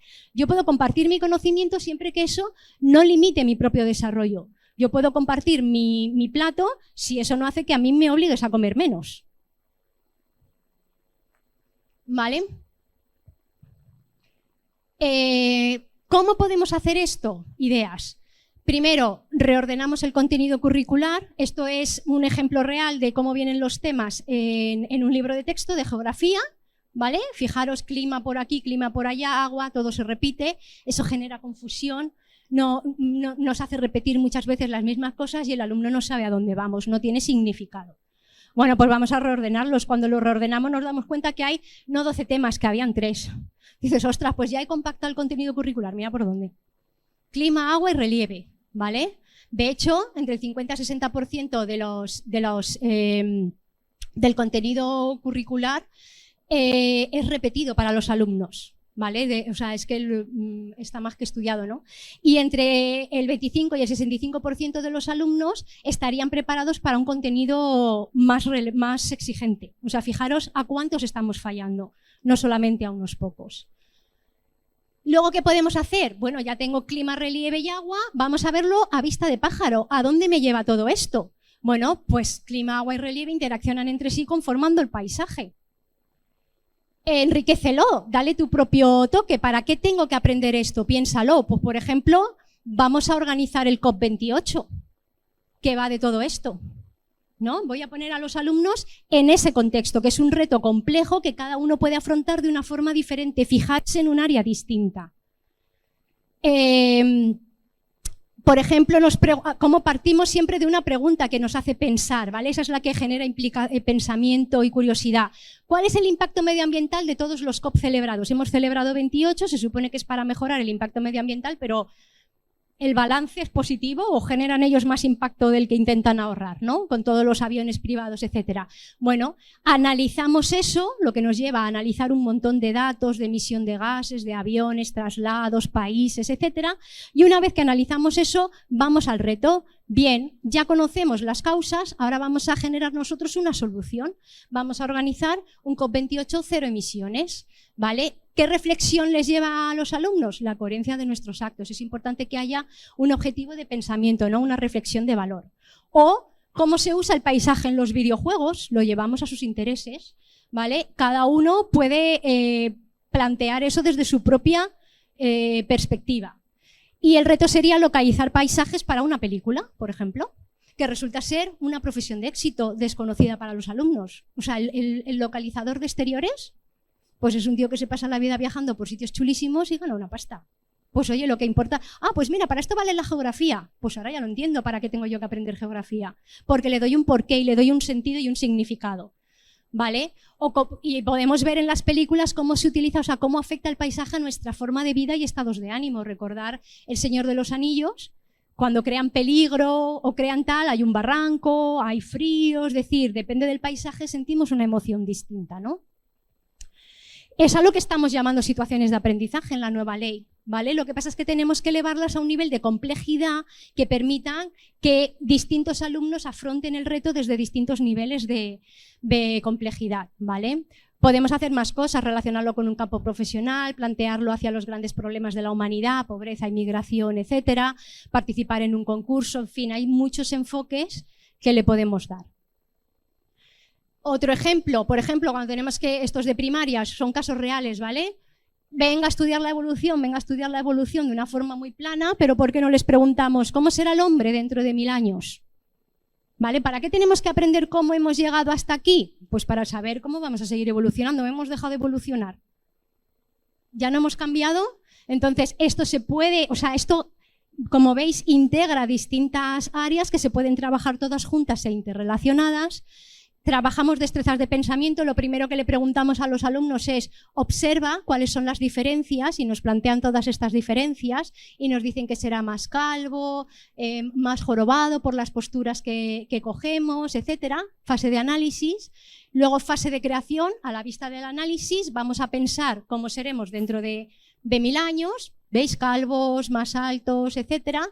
Y resulta, barriga gorda de tanto comer, utilizan la deducción, destrezas de pensamiento, y resulta que encuentro esta noticia que digo, hombre, pues este señor corresponde al que vosotros habéis decidido. Pero espérate, que estos niños eran de primaria, de primero de primaria, y estos son de la universidad.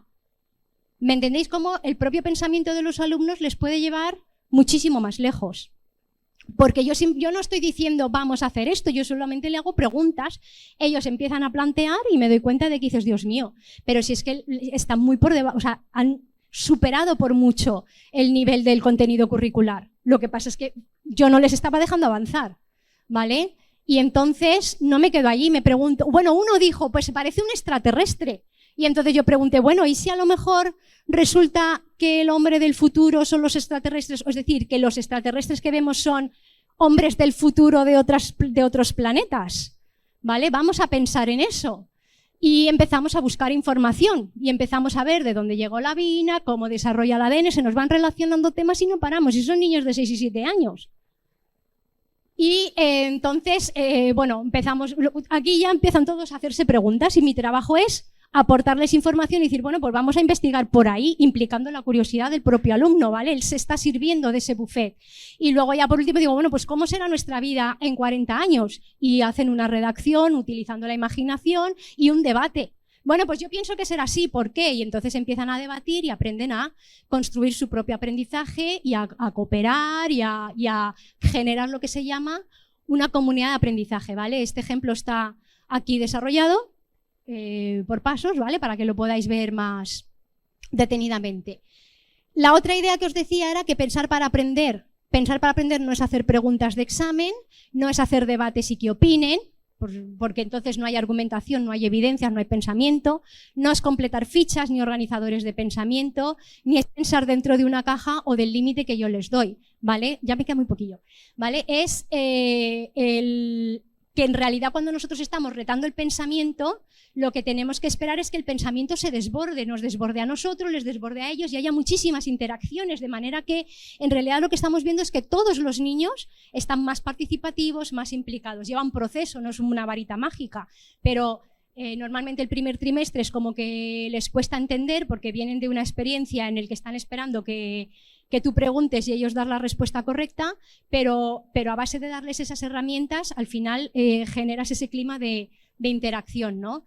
Provocando, esto es a lo que hablamos, movimientos del pensamiento, ¿vale? Hacerse preguntas, construir argumentos, buscar evidencias, de manera que todos mejoran sus procesos de pensamiento. Por ejemplo, este ejemplo también en que se les preguntó simplemente qué es una frontera, ellos empezaron a decir cosas, ahora acabamos hablando de la Reconquista, de la Segunda Guerra Mundial, todo eso son respuestas de ellos, lo que está en rosa es lo que yo pregunto, lo que está en negro es lo que ellos dicen, ¿vale? Y luego les digo, vale, analizamos todo eso y le preguntamos, ¿qué ves? Y dicen, bueno, pues es que unas, hombre, no lo dicen a la primera, pero vas provocando, unas son fronteras naturales o ríos, montañas, y el otro están como líneas rectas y la cordillera está dentro. Dices, bueno, ¿y qué consecuencias puede tener eso? Y ellos empezaron a decir, pues que faltará comunicación, falta confianza, eso genera conflicto, pobreza, y eso nos llevó a analizar la relación. Hicimos un ranking de países productores de inmigración, productores de oro y los más afectados de las fronteras. Y, oh casualidad, coincidía. ¿Y quién decidió esas fronteras? Europa. ¿Vale? Entonces, ¿qué nos estamos comiendo ahora? ¿Quién es la culpa de la inmigración? ¿Los países africanos o nosotros? ¿Vale? Entonces, todo eso les lleva a un recorrido pues, muchísimo más estimulante, ¿vale? Y generar una diferenciación natural en el aula, en el que cada uno pues, afronta el problema desde su perfil, ¿vale? No os voy a hablar del agrupamiento porque ya os han estado hablando que el agrupamiento tiene que ofrecer sinergias para todos, porque tienen que... es decir, ¿qué es la sinergia? Pues el hacer algo con alguien que yo no podría hacer solo, y al hacerlo juntos llego más lejos. Si yo, por hacerlo juntos, no llego más lejos, no me ofrece sinergias. Por tanto, el agrupamiento no es una experiencia positiva. El spinning no me gusta, ¿vale? Me tiene que generar una experiencia positiva y tiene que ser así para todos. Esto no significa que personas distintas no puedan aportar, sino que si hacemos una tortilla de jamón, pues la gallina participa, el cerdo se compromete. Pues el cerdo llega un momento en que está hasta las narices de la gallina. Oye, pero si hacemos una pringá, ambos tenemos la misma capacidad para aportar. Y esa es la idea, que tengan la capacidad de aportar. Y el kiki de la cuestión está en la tarea, en la complejidad de la tarea y en qué capacidades reta la tarea. Yo tengo que agrupar en función de lo que es necesario para esa tarea. Y asegurar que todos tienen el mismo nivel de compromiso para implicarse en el trabajo. Y a los que no tengan mucho nivel de compromiso, ser yo su compañero, el que impulsa y el que les reto para tirar para allá. ¿Vale? Y por último, simplemente hablaros de la importancia del feedback, ver en internet este vídeo, La mariposa de Austin, que es simplemente un profesor que dice a los niños, hay que hacer una mariposa, ¿vale? Niños de infantil de P5, ¿vale? Austin hace la primera mariposa. Cualquier profesor de infantil diría, muy bien Austin, gracias, carita feliz, al cajón. Pero Austin había elegido hacer esta mariposa. Y el profesor dijo, tú has elegido eso porque todos tenemos una cierta intuición para entender hasta dónde podemos llegar y por tanto yo te voy a dar las herramientas para que tú llegues. Y entonces le hace pensar, muy bien Austin, es un buen boceto, es un buen punto de partida porque es importante que entiendan que aprender es un proceso. Dicen, pero ¿cómo podrías mejorarla? Y dice, bueno, pues podría hacer las alas más grandes y más puntiagudas, podría hacer este detalle de aquí, etcétera. Genial, pues haz un segundo intento. Repite el proceso otra vez, hasta que Austin pinta esta mariposa. La capacidad de Austin no ha cambiado. Lo que ha cambiado es el feedback que le ha dado el docente. Se llama el feedback para el desarrollo del talento. Con los niños con altas capacidades casi nunca trabajamos así, porque como siempre están por encima del nivel, les decimos, oh, pues lo has hecho muy bien, genial. Se acostumbran a ir bajando el nivel, en lugar de ayudarles a subirlo. Y es una de las cosas, o sea, si solamente cambiásemos el agrupamiento y el feedback, ya estaríamos haciendo muchísimo por los niños con altas capacidades. Y eso es algo que está en nuestras manos, ¿vale? Y ya he acabado. Muchas gracias.